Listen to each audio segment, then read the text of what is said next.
जय हिंद, नमस्कार। स्वागत है आपका एक महत्वपूर्ण वीडियो में। आज के प्रमुख सैनिक समाचार तथा रोजगार समाचार जानेंगे इस वीडियो के माध्यम से। यहाँ पे आप सबसे पहली खबर देख पा रहे बजट को लेकर के है।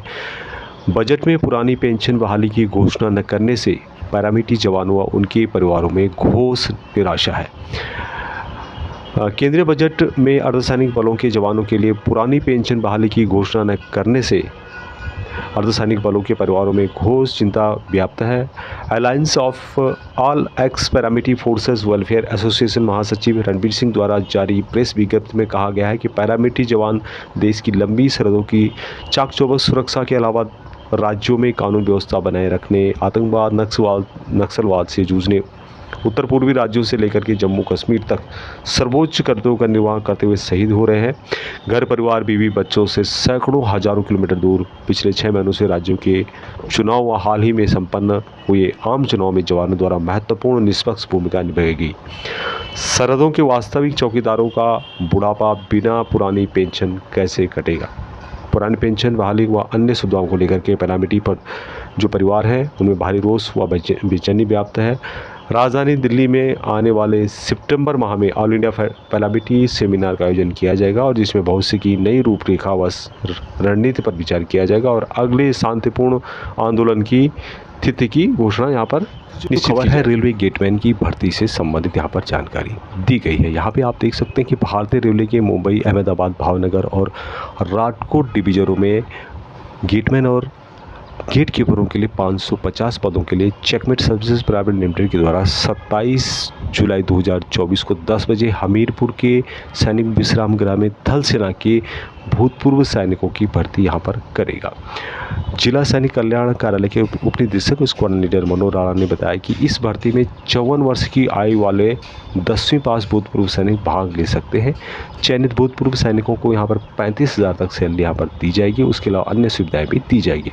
भर्ती के इच्छुक भूतपूर्व सैनिक अपने साथ डिस्चार्ज बुक, पीपीओ, एक्सेसमैन का पहचान पत्र, आधार कार्ड, पैन कार्ड, एसपी कार्यालय की ओर से जारी पुलिस वेरिफिकेशन रिपोर्ट, बैंक या फिर पासबुक, बैंक की पासबुक या फिर जो कैंसिल चेक है, 10वीं कक्षा के अंक तालिका और 10 पासपोर्ट साइज की जो फ़ोटो है वहाँ लेके आपको यहाँ पर आना होगा। 27 जुलाई हमीरपुर में 10 बजे सैनिक विश्राम गृह में। आगे उन्होंने बताया कि चेकमेट सर्विसेज लिमिटेड गुजरात में मुख्य शहरों में सिविलियन सिक्योरिटी गार्ड के पदों के लिए भर्ती करेगी, जिसमें कि 19 से 35 वर्ष तक जिन्होंने 10वीं पास किया है वो युवा यहाँ पर भाग ले सकते हैं।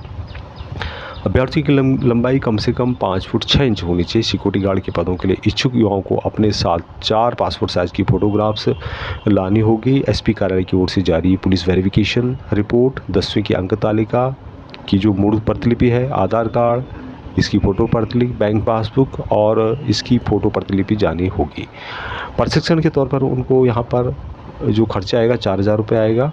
अधिक जानकारी के लिए आप सैनिक कल्याण कार्यालय की दूरभाष जो नंबर यहाँ पे दिया गया इस पर आप संपर्क कर सकते हैं। बाकी पूर्व सैनिकों के लिए यहाँ पे कोई भी पैसा नहीं है।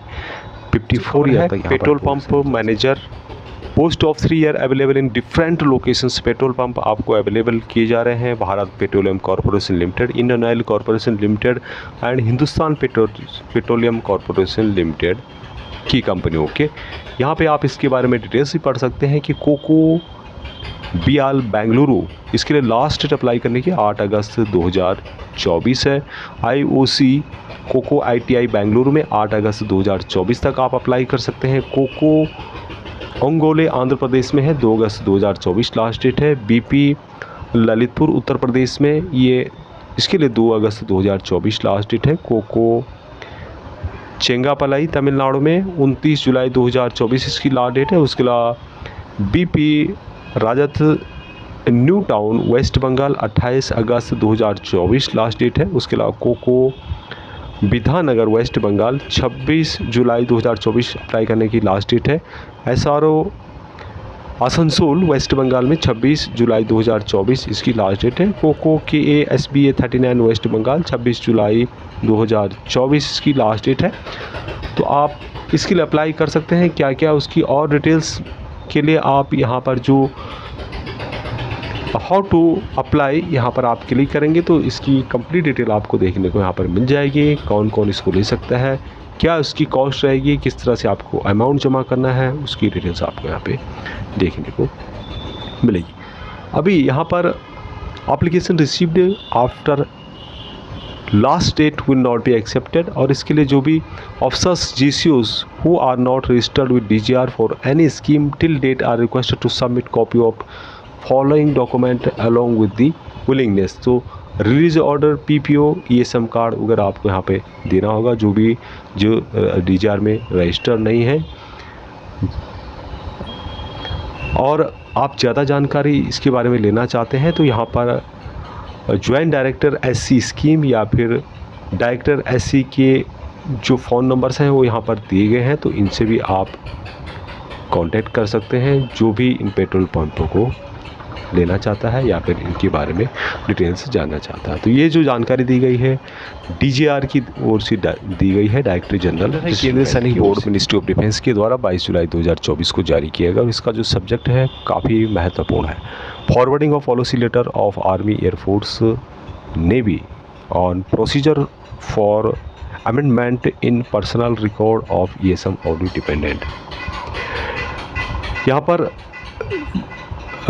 किसी भी जो रिटायर पर्सन है उनका पर्सनल रिकॉर्ड में अमेंडमेंट या फिर उनके डिपेंडेंट के नाम या कुछ भी आपने अमेंडमेंट करना है, उसकी पॉलिसी के बारे में यहाँ पर बताया गया है। यहाँ पे बताया गया है कि बहुत सारे हमारे पास क्वारीज आई हैं, रिसीव हुए हैं, जिसमें कि date of birth, address, record में ESM का, डिपेंडेंट का, आर्मी, एयरफोर्स, नेवी का, उसका क्या क्या प्रोसीजर है, क्या उसकी डिटेल्स है, उसके बारे में क्वारीज आई है। तो उन्होंने यहाँ पे इसके बारे में क्लैरिफिकेशन दिया हुआ है। आर्मी के बारे में यहाँ पे बताया गया है change of name, serving oblique retire, GCOs oblique soldier. तो अथॉरिटी जो यहाँ पे दी गई है 3 दिसंबर 2019 का जो लेटर है उसको यहाँ पे बताया गया है। उसी तरह से policy of amendment, correction of date of birth of dependent and family members in serving and record service record of GCOR। तो उसके बारे में भी यहाँ पे जो 11 अप्रैल 2019 का लेटर है उसके बारे में बताया गया है कि आप कर सकते हैं, उसकी अथॉरिटी यहाँ पर उसके बारे में बताई गई है। उसके बाद change of widow of deceased soldier and change of name of wives of veterans and serving soldiers. तो उसके बारे में भी यहाँ पे कुछ लेटर है, उनका हवाला यहाँ पर दिया गया है। यानी आप चेंज कर सकते हैं, जो अथॉरिटी है उसका डिटेल्स यहाँ पे दिया गया है। उसी तरह से नेवी के जो भी पर्सनल हैं, चाहे रिटायर हो चाहे सर्विंग हो, procedure for recording of amendment in date of birth oblique name या फिर permanent address by naval ESM। तो 18 फरवरी 2015 का जो लेटर है IHQ ऑफ MOD नेवी के द्वारा दिया हुआ है, उसकी अथॉरिटी यहाँ पे बताई गई है और जिसमें बताया गया कि आप उसको चेंज कर सकते हैं।